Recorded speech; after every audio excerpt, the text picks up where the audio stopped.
So now that I've reviewed the various industries on my layout and the purpose they had to my layout, now I'm going to go over the industries that I chose and why I chose them for my layout.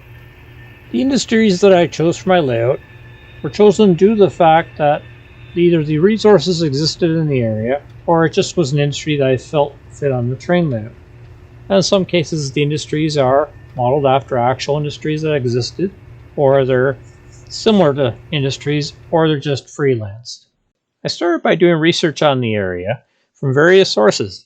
Two great sources of information came from these two books. The first one, Kettle Valley Railway Mile Boards, a historical field guide to the KVR by the late Joe Smuin, and the other book was The Crow and the Kettle by J.F. Garden. Both were great sources of information of what industries were on the layout and where they are located, and also some bridge traffic as well. Starting with the most southernmost industry on my layout, the Haynes Fruit Packing Warehouse, which is located in Haynes, BC, and in fact was an actual industry in the Okanagan Valley. And there were many of these warehouses all across the Okanagan Valley, many served by barge, such as the one in Peachland. Here's a photo of one that existed in the Okanagan Valley.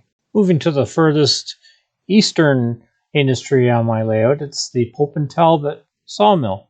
The sawmill was there, and I believe there still is some industry in that area, and it was served by rail into the 80s and possibly even as late as the 90s. Now we'll continue to move west to cover the rest of the industries on my train layout. Next is the Highland Bell Company, located near Beaverdale, BC, and it in fact did exist. And here's a photo courtesy of the Kettle Valley Model Railway showing the actual industry itself. Also near Beaverdale is my fictional Burns Coal Company, pun intended. This coal company did not exist, however there were many coal mines and companies in southern BC, and here's a photo of one as an example. Now we arrive in Penticton, where the balance of my industries exist. Here's the interior contracting company. They basically did work for the railway, such as clear snow and various construction, various projects, and they were located as a railside industry in Penticton. Unfortunately, I do not have any photos of the industry. And also, there was a propane dealership as well in Penticton. Once again, I don't have any photos of it. There was also a cannery in Penticton, BC, and that I do have a picture of here. And in addition, today it still exists, but is now a microbrewery. My Penticton Lumber Company is a fictional company, but given the large amount of resources with which to draw upon for lumber in the area, it was not a huge stretch to put a lumber company in Penticton. Last but not least is my Penticton Furniture Company, another fictional company, but once again, lots of lumber drawn from the area to build plenty of good quality furniture. While much of the bridge traffic on my layout is very much rudimentary, either lumber-based or some coal, and also with regards to just general merchandise, one of the more unusual ones was sand. And that I found out from the J.F. Gardner book, Crow and the Kettle, that I mentioned earlier.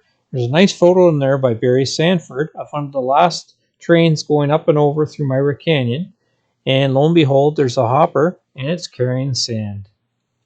In my research, I found out that potash is a major product that gets exported from Canada to the U.S. Now, however, that tends to go down from the Canadian Pacific to the Union Pacific at the Kingsgate Eastport junction between Kingsgate, BC and Eastport, Idaho. I stretch the truth a little bit, and I bring the potash a little further west, and those cars come down and meet up with the Burlington Northern. So that wraps up the industries on my model railway. So you can see that not only have I added purpose to my layout for interest and operation with all the different industries, but I also did research it and put industries that actually fit the geographic area. I hope this helps you in designing your railroad or maybe trying to make some improvements to it.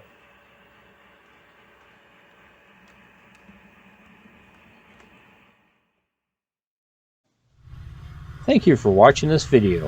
If you like what you saw and wish to see more content on model trains and real trains, please subscribe to my channel.